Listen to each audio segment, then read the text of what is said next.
Today we're going over the Unforgettable Three Houses Kids banner in Fire Emblem Heroes. This year's Thorium-powered child soldiers are Claude, Felix, Rearmed Ingrid, and dual Edelgard / Dimitri.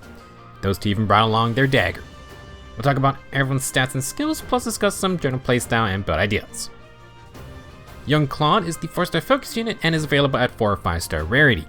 Do not be deceived, I would say Claude is basically a proper full-on 5-star unit in terms of strength. Kid Claude will be a colorless bow cav again. He's got 40 HP, 46 attack, 49 speed, 26 defense, and 30 res. Claude has a speed super boon and kinda only cares about his offensive stats, as we will see. Now for old skills, Claude has Dragon Fang for his special. His rare inheritable is the still very nice attack and speed Insight Honed, easy buff from Cisco for Cavaliers, and Insight gives extra stats based on movement. Claude's weapon is the Hunting Bow for allies within 3 rows or columns and grant plus 5 stats, pre-impulse is -1 cooldown, and if allies outspeed, they get full follow-up effects. For himself, Claude gets Sling, plus 15 stats in combat and neutralizes attack and speed debuffs. Claude will deal 25 true damage and have 15 flat DR. He too gets pre-impulse and no follow-up. Hunting Bow will come with a unique style called Gambit, Ashes and Dust. This is the Gambit from Claude's personalized Immortal Core Battalion. This style will give Claude a 3-range attack. After combat, Claude will inflict his signature AoE gravity around the target. As a bow cav, Claude has a 6 pace attack range, and he doesn't even need to Kanto away to be out of range from retaliation after. For his unique B skill, Collapse Star is the newest Fallen Star innovation. Claude gets Kanto distance with a max of 3. He inflicts -5 attack, speed, and defense on the foe. He gets 20 speed as true damage and flat DR. Claude will get no guard and has the 100% potent follow-up effect. As for his Fallen Star upgrade, for the first fight in the player phase, if Claude outspeeds by 5 or more, he reduces damage from the first attacks to a maximum of 1 during combat. After initiating, Claude will give himself the Collapse Star status, and the status that increases the enemy's speed roll to double by 10. Like previous versions, Collapse Star as a status has the same damage reduction effect, but for 1 time on the enemy phase. During the enemy phase, you don't even need to outspeed. Alright, so we have a brand new damage reduction mechanic, and oh boy. Basically, if Claude has 5 more speed, he only takes 1 damage max on first attacks. This is effectively like 99% damage reduction. With that said, similar to the modern 40% DR specials like Arch Rival, Claude has no unique damage reduction on follow-up attacks. He doesn't want to get hit by follow-ups, hence the +10 to the speed roll and no follow-up effects. Like usual, Claude wants to be initiating or he doesn't get Collapse Star at either phase. He can tank basically anything before getting to his regular follow-up and the 100% potent hit. No guard and his weapon's cooldown perks will make it tough to stop a special from those. For builds, Claude can use Sly's Swift Sparrow or Flared Sparrow, but those are player phase only skills. Like past ults, thanks to Collapse Star, Claude can be an incredibly annoying close counter user. You will need to give him more statuses, but Claude can also use Prime 4, or we have a brand new Close Shot Sacred Seal. This is close counter for bows and dagger units. For specials, Claude can trigger any 4 cooldown special with his 3 full damage hits. If the full counter is back, then he can proc any 5 cooldown special. Because Claude only takes 1 damage on first attacks, the percentier specials like Arch Rival or Waning Shot won't help when initiating. They will however be insurance if Claude gets attacked first, so they aren't bad, plus they have the higher damage scaling. If you're on a budget, you can stick with Dragon Fang or switch to Astra, but you really can't let Claude get initiated on first. Now to deal meaningful damage to Claude, you can outspeed him or you can use a potent follow-up. Patience gives a guaranteed potent follow-up, so it's actually a major threat. Claude should be able to use up his attacks first, but if the foe is still standing, then it's probably over. Well, you technically could get very cheesy and use Miracle. That's fine, but you definitely handicap Claude's actual killing power. With his style, Claude does inflict AoE gravity from very far away. If you have healing to re-trigger Miracle, then you could run out of combat damage skills like Savage Blow or Poison Strike. This can also apply to Smoke debuffs or Flared Sparrow. To wrap up, if you want to change out Insight Home, Claude could use Shadow Assist skills or Liberate. That could be a great upgrade if you have another attack and speed buffing source. All in all, young Claude is going to be a player phase menace as per usual. The fact he only takes 1 damage kinda just makes him immortal if slower enemies don't have a way to follow up. Our first 5-star unit is young Felix, who once again has a sword. For stats, Felix has 41 HP, 48 attack, 49 speed, 41 defense, and 24 res. Very good offensive stats along with speed and defense super boons. Felix has a little more defense to challenge his physical arch rivals to a duel, Liz Blow. His base kit is the common modern percent DR and flat DR combo for infantry.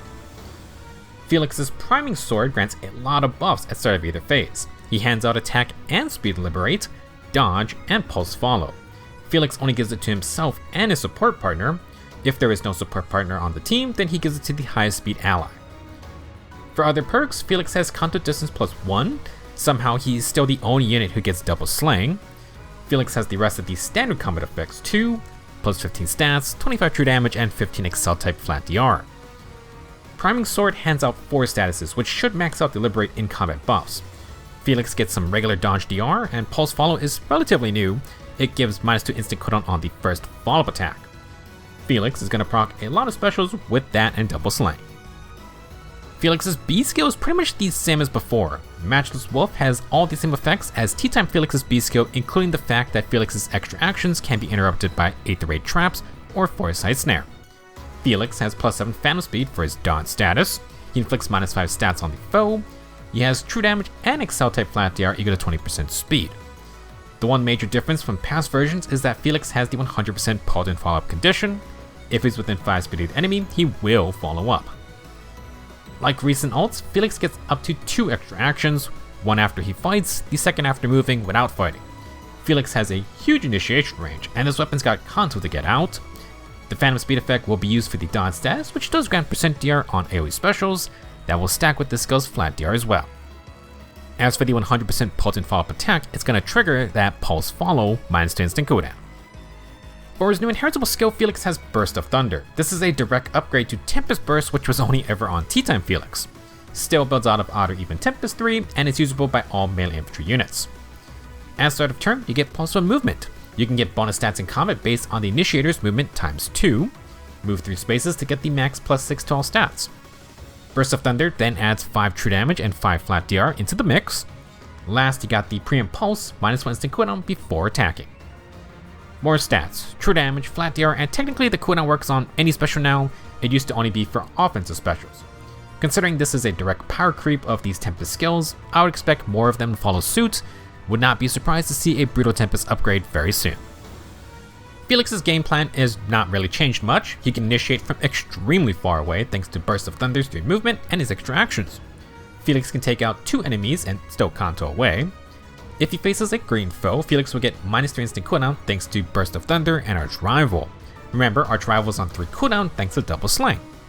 If the foe survives, Felix can tank Arch Rival's 40% DR and his regular dodge DR. Felix's entire kit has flat DR effects, and he gets even more if the foe triggers a special. Now when Felix gets hit, he'll get -1 cooldown thanks to Tempo from Duelist Blow. Pulse Follow kicks in for -2 instant cooldown on the follow-up. That recharges Arch Rival again.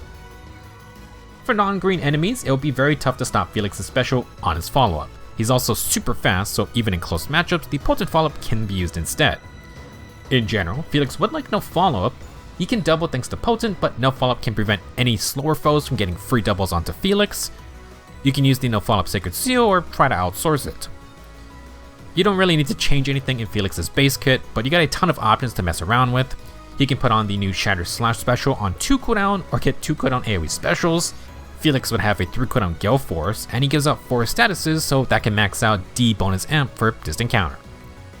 In the C slot, you could run a different Tempest skill like Pulse Tempest, but that's kinda overkill.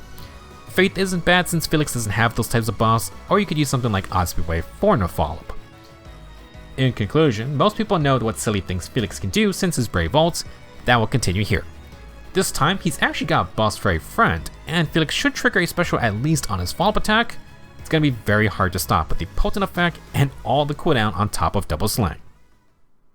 Our third unit is Rearmed Young Ingrid. I guess they've given up on picking new characters for the Acid Heroes. Ingrid is another rearmed Lance unit, but at least she's a Cavalier this time. For stats, Ingrid has 40 HP, 47 attack, 49 speed, 36 defense, and 23 res. Very solid offenses with a speed super boost. For old skills, Ingrid has attack and speed favor and attack and speed outcry dull, double dipping into those field buffs. She also has the best skill in the game, reposition. Ingrid's new Arcane Lance is Arcane Thorn. At start of either phase, grant +6 defense and res, truly incited, and preempt pulse to allies within 2 spaces. The rest of the weapon has the standard 4th gen arcane effects, Slaying, plus 15 stats, 25 true damage, 15 Excel type flat DR, and 50% DR piercing. Arcane Thorn, having defense and res field buffs, explains Ingrid's attack and speed buffing passives. She will tack on more stats with Truly Incited, and pass around Preempt Pulse's cooldown. Should be noted that Arcane Crimson also had Preempt Pulse just built into the weapon. If you weren't stacking it with this status version, then Arcane Thorn can use these same builds if you had a specific special strategy. To stand out from the rest, Ingrid has a unique A skill, Proper Knight. After acting, Ingrid inflicts -7 attack, speed and defense, sabotage, and discord onto the closest enemies and anyone nearby. After Kanto, if Ingrid uses an assist skill in the current turn, she gets another action and refreshes her Kanto. Naturally, Proper Knight provides Ingrid with Kanto distance +1, she gets +8 stats in combat, Ingrid deals true damage and has Excel flat DR equal to X times 4, X is just the number of spaces moved by the initiator. If they can move 3 spaces, Ingrid can get up to 12 true damage and flat DR. For the last effects, Ingrid gets -1 instant cooldown before her first attack and before her first follow-up attack. Ingrid would also get the 100% pulse and follow-up ability. Ingrid's not handing out reflex this time, but she's dropping a ton of stat advantages. Similar to the T-Time ult, Ingrid wants to help an ally, apply her debuffs, then use the extra action to go attack. Ingrid will debuff 3 stats, you can double them up with Sabotage while Discord tacks on more debuffs. Besides the great 100% potent hit, Ingrid will get Preempt Pulse and -1 cooldown on her first follow-up attack. Would work nicely with Felix's Pulse follow cooldown. Ingrid will have great fodder with Arcane Thorn, Favor, and Attack and Speed Outcry Dull. She also introduces a new 4 cooldown special called Shatter Slash. I've been talking about this special a lot because it's usable by sword, axe, and lance units. There are quite a lot of those in the game, so very widespread clientele. Shatter Slash isn't actually new, it's the exact same special as Waning Shot for the archers. It scales off 80% speed or defense, it has a built-in sabotage attack and defense effect that you can borrow from nearby foes. Last, you got the guaranteed 40% damage reduction on first attacks like Arch Rival. Shatter Slash probably won't replace Arch Rival or Comet, but it's a nice alternative on 4 cooldown. Can be easier to use for those without slaying, and it still does decent damage. Ideally, you're going to want attack and defense debuffs to take advantage of the sabotage effect. This is fine for Ingrid, who provides her own debuffs and inflicts the sabotage status. Those two are going to stack, so -7 attack and defense becomes -21 total. Rearmed Ingrid is retaining her T-Time ult's assist first, then attack playstyle. She goes heavy into stat buffing this time. Arcane Thorn plus Outcry Dull give full +6 field buffs, Truly Incited, and enemy field buff neutralization. After assisting, Ingrid inflicts her triple stat debuffs with Sabotage and Discord. Last, she also triggers Favor for Empathy stat boost, 50% piercing, and -1 cooldown. That would go nicely with Arcane Thorn's Preempt Pulse status. All in all, just a very nice buffing selection. For her own combat, Ingrid has Shatter Slash on 3 cooldown. Favor drops it to 2. Preempt Pulse and Proper Knight give -2 instant cooldown to pre-charge it for that first hit. Ingrid can then use the 40% DR and her Flap DR sources to tank a counter. She has a decent amount of attack debuffs with her 2 sabotage effects. On her first follow-up attack, Proper Knight will give -1 cooldown. Assuming no enemy guard effects, Ingrid can recharge Shatter Slash on her follow-up, then trigger it a second time on her third potent hit. While the double attack and speed buffing skills is a little odd, Ingrid can use Favor to buff allies outside the 2 spaces when her turn starts. Also, Favor's free cooldown is just tough to beat. For selfish use, Ingrid could replace Favor with Impetus Guard. She gets the momentum cooldown instead, and Impetus Guard has 10 flat DR, Guard, and Scowl to provide better chances at surviving. If you have Brave with hits, you could also use Execution Breath, but surviving is definitely the concern if you're going to be replacing Favor. For other skills, you technically could use any Hone Cavalry C skill that buffs attack and speed, Bellow for cooldown, Hone Assault for DR piercing, or the new Outcry C's if you hate Nurgle. Similar to Felix, Ingrid would appreciate no follow-up, you could get that from odds to wave 4. The Fellow Refresh Seal at least gives offense and a follow-up. It is pretty tough to replace Blue Skies though for Cavalry Sacred Seal usage. On the special front, Ingrid could use Haste Slice or Gale Force Mist for % DR on all hits taken. She can use Arch Rival, whose anti-special effects might be useful. Personally, I'd stick with Shatter Slash since her kit is made for that 4 cooldown in mind, plus you got these stacking sabotage effects. Overall, Rearmed Ingrid has a variety of support effects and can deal some damage if she survives. She also has some great fodder for just about everyone. You can get the new Arcane Lance with the new special, and multiple good support skills. Lance Calves can easily inherit everything here. Last up, we have dual young Edelgard and Dimitri. These two are actually in 3 houses, so once we started the Kids Banner seasonals, well, this pair was pretty much inevitable. To make things interesting, Edelgard is doing her thing as a non-savior armor. This time she's brought out the green dagger. First green armor dagger in 6 years. Now for stats, Edelgard has 48 HP, 49 attack, 16 speed, 49 defense, and 45 resistance. About as min-max as it goes for a ranged unit, plus Edelgard has attack and defense super boons. For old skills, Edelgard only has Armored Flare, which is actually still pretty new itself. 100% defense scaling special with 40% DR that works 2 times in battle. It also grants great talent for attack and defense. Everything else Edelgard has is new, including a C skill I couldn't fit in here. For the old dagger, it states, for foes within 3 rows or columns, inflict -5 attack, defense, and res, 50% DR piercing, and neutralize the non-special miracle effects. For herself, Edelgard gets Slaying, plus 11 attack, defense, and res, 25 true damage, and 15 Exalted flat DR. She also has a Humble free fall attack.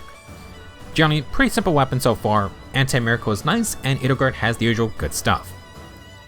Old Dagger starts to get real interesting with its Gambit Impregnable Wall Stride style. First off, Impregnable Wall made it so enemies and allies deal 1 damage. In Fae, that actually does happen too, but only for first attacks, just like with Claude. As for the third effect, well, Edelgard gets a guaranteed 120% potent follow-up. That has nothing to do with Stride, which was the busted +5 movement Gambit. Edelgard does have a mobility skill, but that's not coming from here. Instead, with this style, Edelgard's first attack will deal 1 damage. When the enemy counters, they too deal 1 damage. After that happens, Edelgard will send a potent follow-up that deals 120% of its usual damage. She is banking on this second attack to get the KO. My guess is that Edelgard is trying to counter the current meta specials, which have 40% guaranteed damage reduction on first attacks.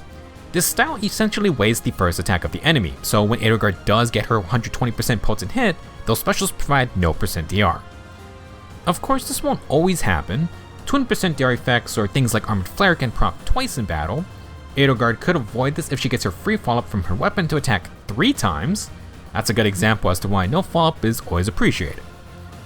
Before we move on, you may notice an important key phrase is not on this style. Edelgard can use her style multiple times in the same turn. The catch is that only her first fight in the turn gets the Impregnable Wall 1 damage effect. To be specific, this only applies to the enemy's damage getting reduced to 1. Edelgard will always deal 1 damage first before her follow-up. To apply pressure for her unique style, Edelgard has her Vengeful Storm B skill, totally a normal name for happy events in the future. At start of turn or after acting, inflict -7 attack and defense, exposure, and sabotage on closest foes and anyone nearby. In battle, Edelgard inflicts -5 attack and defense and has 20% defense scaling for true damage and flat DR. Before her first follow-up attack, Edelgard will get -, instant cooldown, aka Pulse Follow. After Kanto, if Edelgard entered battle in the current turn, she will get her extra action and re-enable Kanto. Edelgard sets up debuffs that get sabotage and adds exposure for more true damage. To synergize with her style, she gets instant cooldown on the follow-up. It's a waste to proc special on the 1 damage hit. To no surprise, Edelgard has her Raging Storm extra action. As mentioned, you can also use that with the style multiple times in the same turn. In fact, if 2 times wasn't enough, how about 3? For their dual skill, the kids are playing Ninja because this is just the Ninja Gale Force dual skill. Just like her B skill, if Edelgard entered combat, she can get an extra action and re-enable Kanto. Styles and dual skills can get messy, but in this scenario, it's totally fine. Edelgard will attack, get the extra action from Vengeful Storm, then attack a second time. She will end her turn, which deactivates the style button. You can then use this dual skill for another extra action, and the style button will reappear after. We've been talking about Kanto, but to get it, Edelgard has a new C skill called Lookout Rush. At start of turn, if unit has full HP or there's an enemy within 3 rows or columns, you get +6 attack, +1 movement, and true charge. Lookout skills give Kanto 2. When Kanto triggers, unit can use distance swap. Last, if the user initiates or is near an ally, you get +4 attack, speed, and defense, and deal 5 true damage. As the name implies, Lookout Rush is a combination of the Lookout Kanto plus distance swap effects with Assault Rush's mobility.